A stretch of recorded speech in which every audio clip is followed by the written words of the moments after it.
आप लोगों ने भी देखा कि जियो सिनेमा ने आपको फीफा वर्ल्ड कप और आईपीएल दिखाया, वो भी बिल्कुल फ्री में, जिसके लिए आप लोग हर महीने 300 रुपए खत्म करते थे। वही अभी आपको एक से एक नई मूवीज और बिग बॉस भी फ्री में दिखा रहा है, जिन मूवीज को देखने के लिए आप लोग हर महीने हर साल प्रीमियम भरते थे। अब आप लोग मन ही में सोच रहे होंगे, हे भगवान तेरी लीला अपरंपार है। बट आप लोगों को ये ध्यान रखना चाहिए कि मुकेश अंबानी ने आज तक अपना नुकसान करके कुछ भी फ्री में नहीं दिया।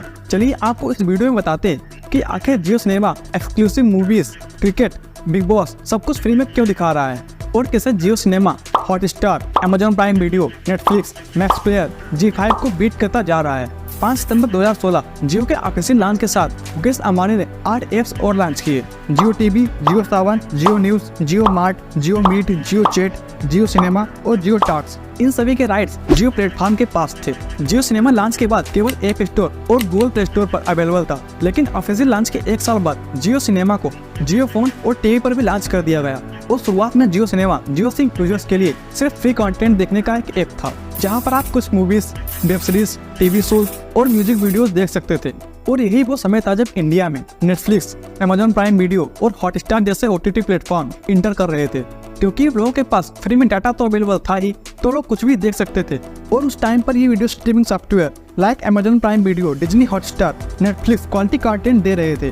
फिर धीरे धीरे जियो सिनेमा ने alt Balaji, Paramount pictures, Zee entertainment enterprises, Viacom 18, Shemaroo entertainment, Balaji motion pictures, Sun next और सोनी लिव के साथ पार्टनरशिप बनाई, जिससे जियो सिनेमा इनके प्लेटफॉर्म का कंटेंट अपने प्लेटफॉर्म पर दिखा सके। दिसंबर 2018 जियो सिनेमा ने डिज्नी के साथ पार्टनरशिप करी ताकि वो इनका कंटेंट अपने प्लेटफॉर्म पर दिखा सके।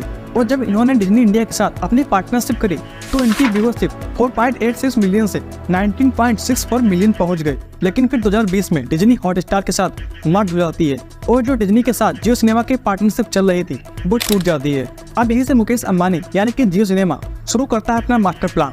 अप्रैल 2022 वाईकॉम 18 के ज्वाइंट वेंचर पैरामाउंट ग्लोबल और जियो की पेरेंट कंपनी रिलायंस इंडस्ट्रीज ने अनाउंस किया कि कतर बेस्ड मोबिलिटी सिस्टम जियो सिनेमा में मेजर इन्वेस्टमेंट करेगा। वाईकॉम 18 जो रिलायंस इंडस्ट्रीज की पेरेंट कंपनी है, उसने डील के मुताबिक जियो सिनेमा को एक्वायर कर लिया। अक्टूबर 2022 फीफा वर्ल्ड कप से पहले ये अनाउंसमेंट की गई कि वाईकॉम 18 अपने स्पोर्ट कंटेंट को अपने स्ट्रीमिंग सॉफ्टवेयर बूट से हटकर जियो सिनेमा पर दिखाएगा, वो भी बिल्कुल फ्री में। फीफा वर्ल्ड कप के दौरान जियो सिनेमा ने अर्जेंटीना वर्सेस फ्रांस के मैच में एक रिकॉर्ड बना दिया। जिस समय जियो सिनेमा पर फ्रांस वर्सेस अर्जेंटीना का मैच चल रहा था, उस समय उसे 32 मिलियन लोग देख रहे थे, जो कि आज तक ओटीटी प्लेटफॉर्म ने कभी अचीव नहीं किया था। फीफा वर्ल्ड कप के दौरान जियो सिनेमा एंड स्पोर्ट 18 पर 14 बिलियन मिनट्स का वॉच टाइम मिला। अब जियो सिनेमा के पास वो ऑडियंस तो आ चुकी थी जो फुटबॉल देखती थी, अब उन्हें अपने प्लेटफॉर्म पर वो ऑडियंस लानी थी जो मूवीज और क्रिकेट देखती थी। अब आप लोगों को इंडिया में पता ही है कि क्रिकेट का क्रेज कितना ज्यादा है। जियो सिनेमा को पता है कि अगर हमें मेजर ऑडियंस को अपने प्लेटफॉर्म पर लाना है तो हमें टियर 1 के अलावा टियर 2 और टियर 3 की ऑडियंस को अपने प्लेटफॉर्म पर लाना पड़ेगा।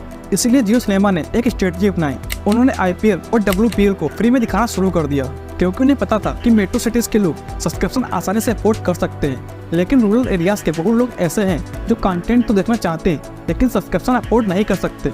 और सिर्फ इतना ही नहीं, जियो सिनेमा ने एक और चीज की। उसने कहा आप चाहे किसी भी सिम को यूज करते हो, जियो सिनेमा डाउनलोड करो, साइन अप करो और फ्री में कुछ भी देखो। जियो की ऑडियंस कहीं और ना जाए, इसीलिए जियो सिनेमा ने एक प्लान बनाया। उसने पहले अक्टूबर 2022 में फीफा वर्ल्ड कप दिखाया, फिर अप्रैल 2023 में फ्री आईपीएल दिखाया और जब आईपीएल खत्म हुआ तो इंडिया का पॉपुलर शो बिग बॉस को दिखाना शुरू कर दिया। और इसी तरह जियो सिनेमा ने एक के बाद एक शो खतरों के खिलाड़ी, रोडीज, असुर 2, ब्लडी रेडी, विक्रम बेता दिखाना शुरू कर दिया, ताकि उनकी जो ऑडियंस उनके ऐप पर आ चुकी है वो कहीं और ना जाए। और अगर आप बबल एआई के इस ग्राफ को देखो तो जो आईपीएल से पहले जियो सिनेमा का इंस्टॉलेशन परसेंटेज था वो था 27.5%, वो आईपीएल के टाइम पर बढ़कर 72.14% हो गया। वहीं हॉटस्टार का आईपीएल के पहले डाउनलोड परसेंटेज 2.3% था, वो बढ़कर केवल 7.43% ही हुआ। जियो सिनेमा ने अपने व्यूअर्स को क्वालिटी कंटेंट दिखाने के लिए मई 2023 में वार्नर ब्रोस, पीकॉक, एचबीओ के साथ पार्टनरशिप की, जिसकी वजह से अगर आप देखो तो द डिटेक्टिव से लेकर द सुपर मारियो ब्रोस और इंटरस्टेलर तक सब कुछ देखने को मिल जाएगा।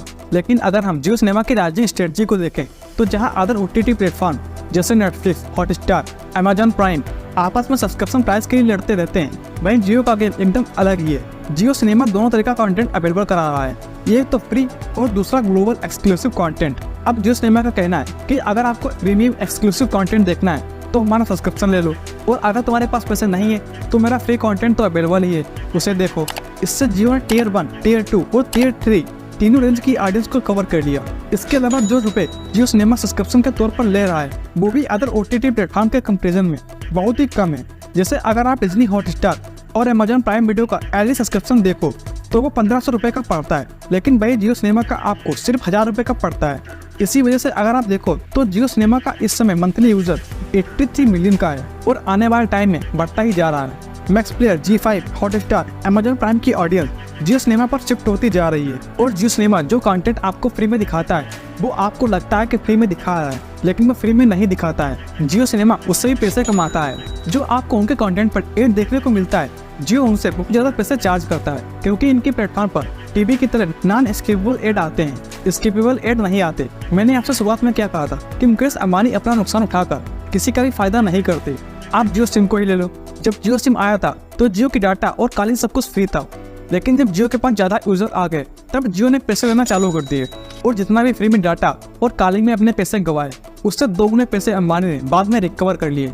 इसीलिए वो लोग कहते हैं कि रिलायंस इंडस्ट्री ने आज तक जिस भी मार्केट में एंटर किया है उस मार्केट पर कब्जा ही कर लिया है। तो ये थी आज की वीडियो। अगर आपको वीडियो पसंद आई हो तो वीडियो को लाइक करें और अपने दोस्तों के साथ शेयर करें और सब्सक्राइब करके बेल आइकन को ऑन करना है बिल्कुल।